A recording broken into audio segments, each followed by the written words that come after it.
Welcome to the Cyber Business Podcast, where we feature top founders and entrepreneurs and share their inspiring stories. Now, let's get started with the show.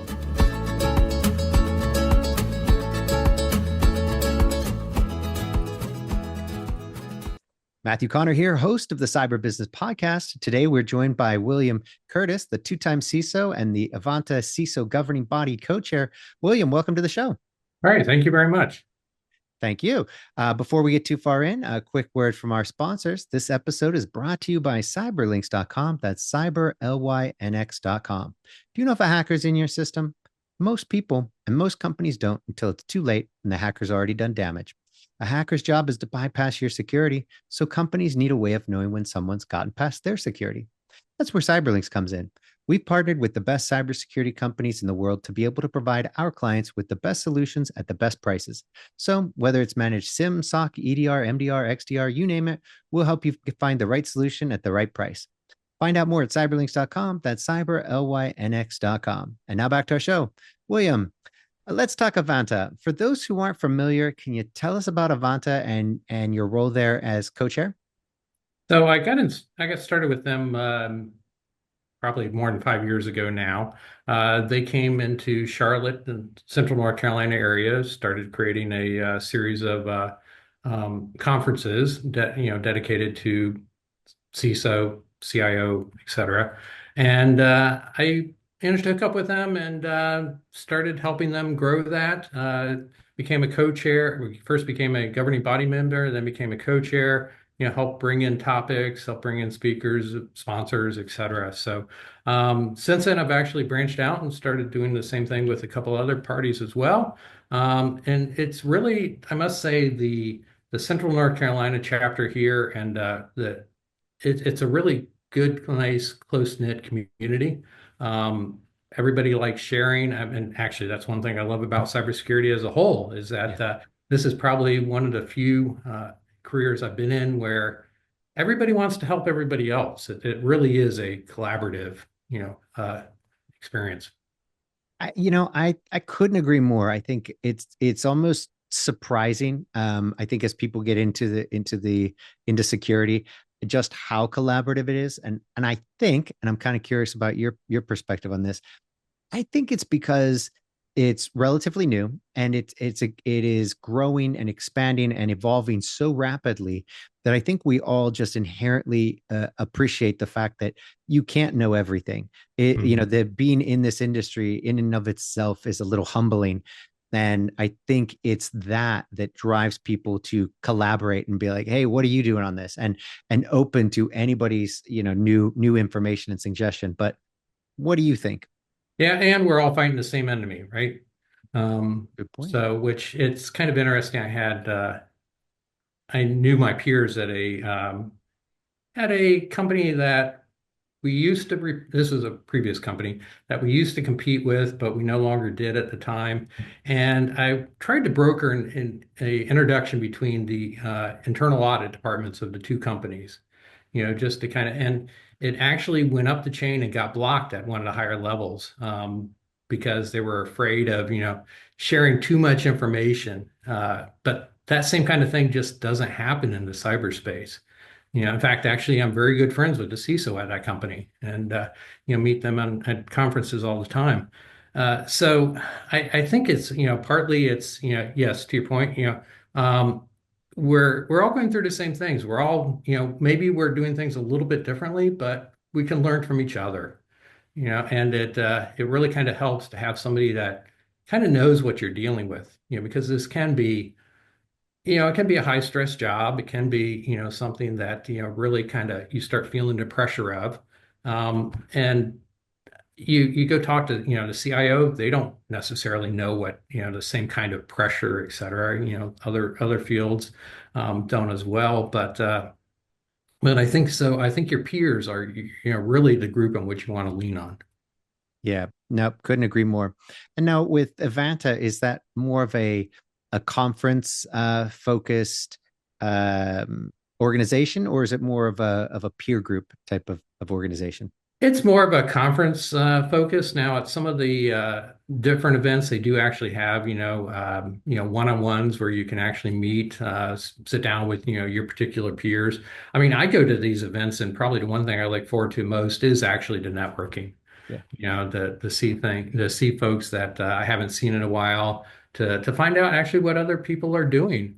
Um, it's kind of interesting that, when you're trying to come up with a solution for a problem, half the time I will actually just reach out to one of my peers and say, "Hey, what are you doing in this case?" And I think that kind of interaction is very important. And it's actually one reason I also encouraged, all my um, all the members of my team and everything to also join and go to different conferences, go to, maybe it's not that particular one because they do have, certain, they want certain levels of individuals there, but, maybe their local ISSA chapter or the ISC squared chapter or the CSA chapter or whatever, get to know your peers, get to know, folks that are going through the same thing you are. Learn from them, have somebody you can lean on, have somebody you can ask questions of. Yeah, no, I think that's really good advice, and I think it's really needed in tech. I think in Mhm. tech in general, it's really needed. Whether it's on the IT side or the security side or you name it, I think it's really important. And interestingly, I think it's even more important to be telling the younger people coming into the field this because I think they lean more towards being, I don't want to say introverted, but I don't think they have, I don't think they were forced into the same soft skills we were as kids, growing up. They've been kind of forced inside, so they don't get to go out and play as much. They're forced onto devices, so they interact socially there, which is good. But I think they shy away from the kind of the human networking. So I think your advice is solid there.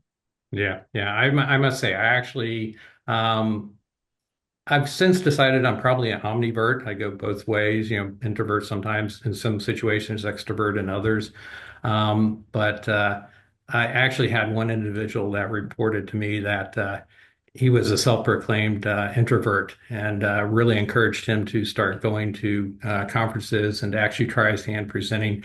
Now I swear he probably presents at a couple conferences a year, and has really kind of grown with that. So, I mean, I think it's now, granted, that's not for everyone. I mean, there are still some people that are going to get stage fright or what have you. I remember when I got stage fright in front of a huge audience once, um, but then again, it is something that I think it can actually help broaden your horizons. I have a theory, just a theory, that I think that introverts tend to be it tends to be more that people aren't they're just not comfortable around other people and they don't have the confidence in those situations, right? And so they go in and they kind of close in on themselves. It's not comfortable for them. They'd really rather not be there. But I've seen so many people who once they're kind of helped along in that route, just like your example, where they suddenly start to blossom. And like our daughter, one of our daughters was a self-proclaimed introvert, and she went off to college, and now she is a self-proclaimed extrovert. Um, and it's just funny because I don't think she was in high school. I don't think she was around the right people. She didn't; those weren't her people, right? She was a Hmm. very, I don't want to say nerdy kid, but she's a very smart kid, and she went to a very smart high school. Um, but they're just the people there she just didn't click with really, right? They weren't her Right. kind of people. And then she goes off and she's also in tech, and she goes into this kind of living learning program at University of Maryland with her people. I mean, these are people exactly like her. And now suddenly she's kind of, the queen of the geeks, if you will, kind of deal Mhm. where she's very comfortable with people and very outgoing. So that's my working theory. I don't know how true it is. I'm not a psychologist, but uh, I think when you hear examples like yours and see things like my daughter, going and changing so drastically, it makes me wonder. Right. Yeah. I got to be careful what I say here because my daughter is actually in college to get a psychology degree, and she's probably going to tell me there's no such things as introverts and extroverts. Yes. Anyway, That's true. We should get an expert opinion so we can get a little smarter on this subject. Well, let's move to the subjects that we might be a little smarter on. Um, let's talk about your career path in Mhm. how you got there. I love this whole topic because hearing how somebody goes from the bottom to the top, and their path. I think a lot of times people either think that success happens overnight, which we all know that's not the case. Nobody gets to the Right. top right away. There is no instant success. And I think the other thing is that a lot of people think that you've got to be some sort of Uber hacker hacking into the Pentagon by 16 if you're going to, succeed in tech. And that's clearly not the case either. Can you tell us what was your origin story, if you will? Sure. Actually, it's funny. I actually created a LinkedIn post. I think it was last week, week before, Throwback Thursday, and it was about where I actually started in my career. And I actually started as a programmer, and actually helped develop a secure operating system under a contract to the National Computer Security Center, which was a division of the NSA at the time. Nice. And this one got evaluated. There was a series called the Rainbow Series. And it got evaluated against the Orange Book, passed all the criteria, et cetera. That actually was the second one that I actually worked on. I had actually worked on another one for a different division of the company prior to that, which actually made me probably the only person at the time who had worked on two different distinct secure projects at the same, at that time. Um, but I did that. And then basically what happened was they needed somebody to go to conferences and present this and everything. And all the other engineers like, I was like, I'll go, I'll go, I'll go. So that kind of created my foray into marketing of all things. So I got an MBA, came out, went to work for another division, and there helped develop what became the CyberGuard firewall, which was a company that's early stage in the firewall business. Interesting side note, supposedly we were approached about buying a small little startup out of Israel called Checkpoint. We passed on that for some reason, but anyway, um, but that product actually existed up until probably about 10 years ago or so. It was bought by Secure Computing, if you remember them. They sold it alongside their Sidewinder product. Then, of course, they were bought by McAfee, and then they were bought by Intel. And then shortly after Intel spun out the Secure Products division, uh, that's about the time I think that the CyberGuard firewall reached end of life. But so that was kind of my start, in the firewall space. I moved from there into one of the big four professional services firm and into industry, started the cybersecurity, or at that point, information security program for a Fortune 500 staffing company, had offices around the world. And then from there, just moved from, that company to another company, to essentially, well, then to Haynes, where I was for 15 years, and became their first CISO. So, Very cool. Well, let me ask what was your original education? Did you go to the so college for computer science, or yeah, so Bachelor's of Engineering in Computer Science. Yeah. and So then you later got an MBA, you said? yes. So Yeah. let's talk about that a little bit. I mean, has that been something? Because I think a lot of people kind of flirt with that idea, of that similar path. What would you say to people, considering that combination? So I originally considered possibly getting a master's in computer science. In fact, I'd actually even taken the graduate record exam for computer science. But the more I looked at it and thought about it, the MBA made more sense to pair that with the engineering degree, because that's more of a path into management, if you will. And certainly if you're looking to go into, the CISO, is a management role, right? It's not a technical role. Well, there's technical components to it, of course, but I would say it's probably more on the management side than on the tech side. Um, so, I mean, I think if that's your career path, then yes, I would say that certainly makes sense. I think that's one of the things that people really early on need to decide is, what is going to be their path? And what do they really like? Do they like pen testing? Do they like, SOC work? Do they like, audit work? Do they like, compliance? Do they like privacy? I mean, there's so many different options within cybersecurity, which that's one of the other things, when I have, somebody on my staff come to me and, start asking me about different opportunities. It's like, okay, well, let's talk about all the different things that are there. Let's talk about what you like, what you don't like, and encourage them to actually, try if we have options to move people around, to try some of these other, if you can't necessarily move into another role, at least become friends with, and get to know and learn from and inquire about, these other opportunities within cyber because it is such a collection, I guess, of skills. Yeah, it really is. And I think that's kind of the challenge for the, young people getting into, into the industry is that there are so many options now. I mean, when we were getting into it, we didn't have, the industry just wasn't that big. There weren't, it wasn't that, it wasn't I guess that mature with that many different avenues. Now there's just so much you kind of have to pick. Even if you're a developer, are you going to be a front end developer, a back end developer? You know, there's a million different choices, and the same when it comes to cyber. So I think it's a lot harder, for people coming into it these days to say, what do I like? Well, there's a million choices. It's almost choice overload. So if it's a kind of choice overload, what kind of advice do you give people? I mean, is it Yeah. So I think, one of the things is, of course, some people's perception of cyber is what they see from Hollywood, right? And so, that's the hackers, that's the SOC, that's red team, blue team, purple team, what have you.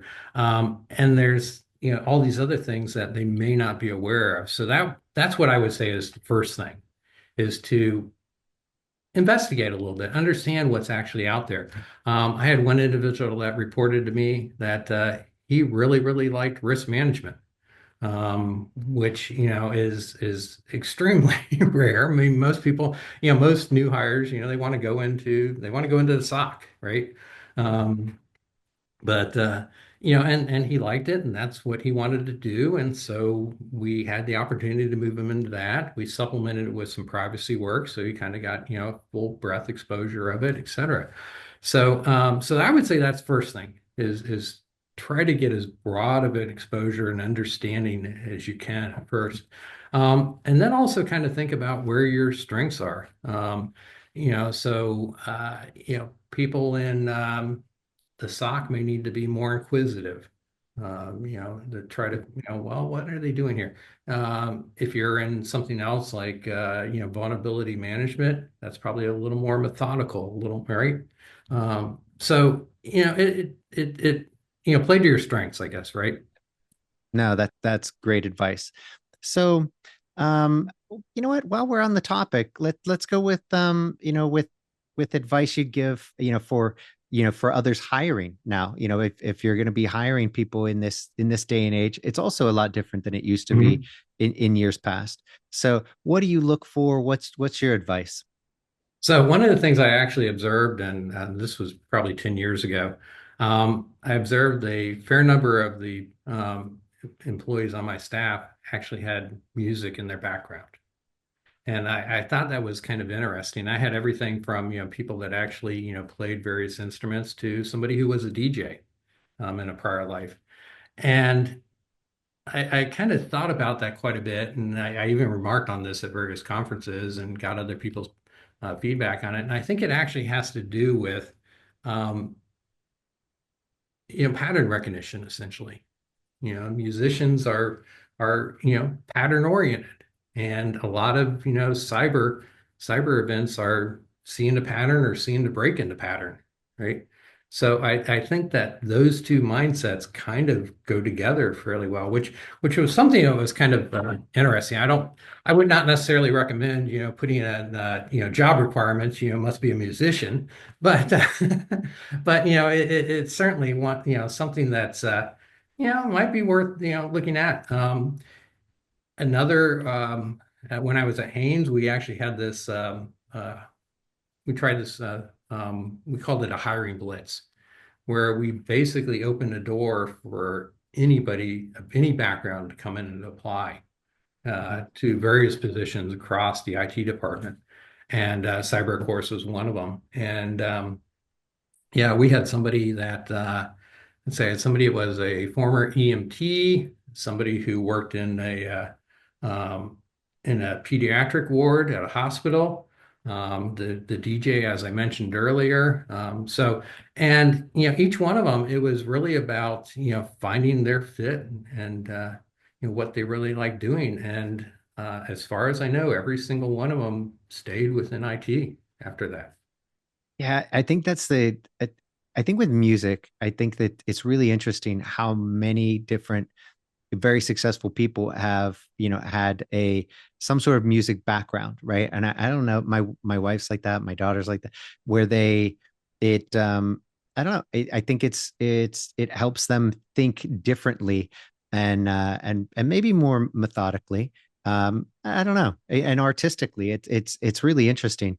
And then you take a look at those people who are choosing not to pursue music as their kind of career, and but they have this passion for music that then oftentimes makes them more interesting. It's funny because my wife, when she went to medical school, all they wanted to talk about, went during her interviews, was the fact that she went to, she majored in music in undergrad, music and biology, and they didn't care about the biology. They've seen a million different biology majors, they've seen a million pre-med, but the music, that's all they talked about. And it was funny because it's my daughter who applied to, just recently got into college, our last, that's all they wanted to talk about when she went and was interviewing. It was just about her music, because she's an opera singer, and so they just talked music, music, music. And it's funny how that just it's, yeah, kind of stands out as opposed Right. to the traditional purely computer science path. So I think that's great advice. I mean, because on the other hand, they're also pursuing a passion of theirs, which is a nice thing. It shows, oh, they're passionate about more than just video games, for instance. I think that's also a challenge for a lot of people is they get into technology because of video games, but if that's where their interest stops, it becomes challenging, or that's where their passion stops, it becomes challenging, because playing video games, while that could be a great foray into technology, can also be yeah, a hindrance, in that people often get kind of stuck in that. So I'm kind of curious if you had any sort of experience on that whole video game side. Has it been all positive, no negatives, or? Actually, it was kind of interesting. We had like many large companies at Haynes, we created various, what they call them, business resource groups, right? So or affinity groups. And they actually wanted to create a gamer affinity group. And I actually volunteered to be the executive for that affinity group. I actually have a couple full-size arcade video games in my house Nice. that long story on those, but anyway, um, and those are a pain to move. But anyway, But very quickly, which video games? so I have the original Star Castle. I don't know if you Nice. remember that. It was around the Yep. asteroids time Yep. frame. And then I have Tempest. Oh, sweet. Yeah, yeah, Awesome. yeah. But and then my collection of Atari 2600, Atari 7800, et cetera. Old school. Um, Great stuff. but Yeah, so we were talking about video games and Hmm. experience with that. So I became the executive in charge of, or I guess being the resource for this this affinity group on gaming. Interesting little side note, we actually had a couple gamers at Haynes who actually created and they eventually sold a gamer hoodie. Nice. It became it became somewhat popular. It had things like the pouch in the front was a little bit larger, so you could actually hold a controller in it. It Cool. had a few other the hoodie was a little bit larger, so you could wear it over earphones Yeah. or Nice. headphones, I guess. Yeah. Um, so so yeah, so that was kind of interesting to be over that. So I will say that there is I think a lot of that, still it does kind of go hand in hand. I mean, there are, again, I guess, some video games are very pattern driven, right? So again, that could lead back to the same, pattern recognition, pattern Mhm. disruption, Yep. Um, so and it gives you a certain amount of comfortableness with tech as well, Yep. which I think would be beneficial. So um, as long as I guess you don't treat it as, um, treat cyber as a video game, right? Yeah, we don't want to get any war games here, right? Right. Yeah. Now that was a good movie. Yeah. So let me ask, so that, I mean, yeah, no, I mean, I like that. I think that's really, kind of well said. Um, yeah, no, it's really interesting. And as you look at things that are getting people into tech now, whether it's video games or AI, and I know, everybody talks about AI a whole lot, but I think rightfully so. I don't want to kind of beat a dead horse, but it's just so interesting, the possibilities when it comes to even the short term, kind of, because I think with cyber, it's always been a bit of an arms race, right? Right. I mean, it's just one weapon comes out and you've got to use that weapon, and then you've got to build on that weapon, build a better weapon. And I think we've seen that cyber is, or AI has greatly impacted that race and changed it very rapidly. So I'm kind of curious, kind of from your perspective, how do you see it kind of playing out in the short term? And let's just say the near term, not 5, 10 years down in the future, but what should people be looking for in terms of implementing and utilizing AI now, in practical, uses? Yeah, I guess, and I'll talk about it more from the perspective of the use of AI within cyber as opposed Yes. to the cyber risks of AI, et cetera. But I mean, in cyber, if you kind of look at it, um, it used to be, it's X number of months, from the first intrusion to you finally, detect the malicious actor. I think that most recently at the CrowdStrike's conference, they announced that they had seen one where from the time of entry to the time of detonation was 2.5 minutes or something like that. So we don't have time anymore is probably the big thing. Yeah. And I think to the extent that AI can be used to automate response to, and we've had SOAR platforms for a couple of years, and those tended to be more scripted. AI can make that a little bit more dynamic. Uh, I think that that's really going to be where we're going to see a lot of advances, I think, within AI, within cyber, is making that faster because, we're to the point now where mean time to respond is going to have to be getting, down to, 5 minutes, maybe at most, so. Yeah, no, it's interesting. We recently saw somebody that was a victim of a phishing campaign, and it was 27 minutes from the time they kind of signed them into their account to the time they started, executing their business email compromise. I mean, Mhm. and it wasn't just, and it was very targeted. You could tell it was new, but they had gone through very quickly, and maybe this was, a very targeted, campaign, but they knew exactly what they were doing. And it was only 27 minutes for business email compromise, which normally takes a little while to kind of get your feet, kind of get your bearings, understand who the players are, get things going. But, to your point, if it's 2 minutes, if CrowdStrike is saying they've seen it in as little as 2 minutes, and we're seeing, social things with phishing being as quick as 27 minutes, I think you're spot on. We've got to be the response time has to be insanely fast. Yeah. And I will say my caveat on all this is that, AI is going to be doing things similar to the way that we've done them. And so one of the things that I'm really kind of interested in is, the malicious actors know how we operate. They know what to expect from us. So can we actually turn the tables on that and start doing things differently? And we're starting to see a little bit of this. We're starting to see the greater emphasis on resiliency. And of course that goes back to the it's not if, it's when. Yep. But I think that also we need to start looking at and saying, what could we do differently? So one of the things that I've looked at doing differently is domainless security. So that is, why am I sitting here at home?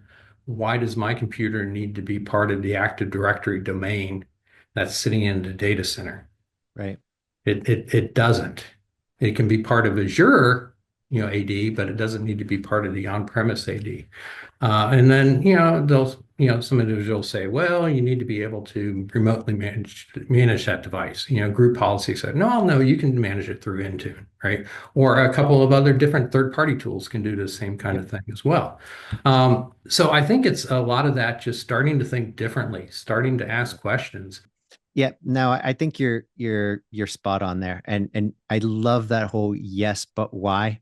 I think that's a really great mantra that people should kind of integrate into their life, especially when it comes to cyber. Yes, but why? Why are we, sure, I get that we've always done it that way, but why?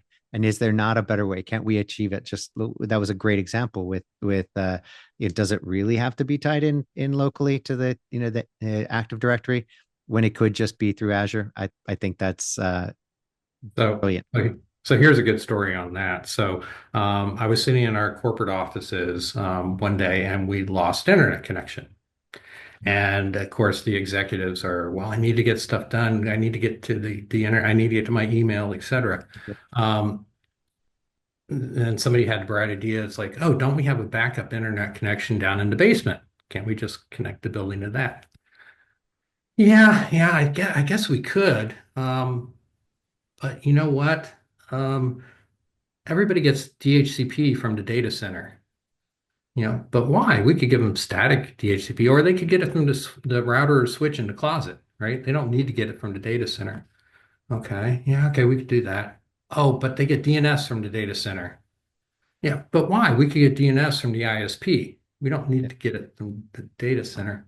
Yep. And then it's like, well, why are we even routed to the data center? 80% of the traffic here at corporate headquarters is going to Office 365. Right. It doesn't need to go to the data center. So why, so I think, and it's a lot of, well, that's the way it was traditionally done. And I think it's, you start asking this question, yes, but why? And you come up with an entirely different model. And so if the corporate headquarters had been separate from the data center and only that traffic that actually needed to go to the data center was piped to the data center, then this event would have been far less impactful, right? Yep. Nope. Absolutely. And I think as people start implementing new technologies, which is happening all the time, that yes, but why becomes, even more important. So totally agree.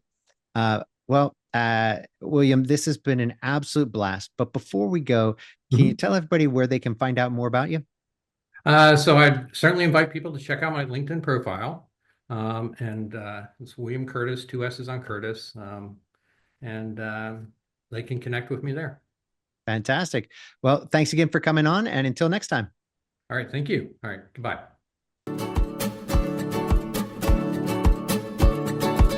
Thanks for listening to the Cyber Business Podcast. We'll see you again next time, and be sure to click subscribe to get future episodes.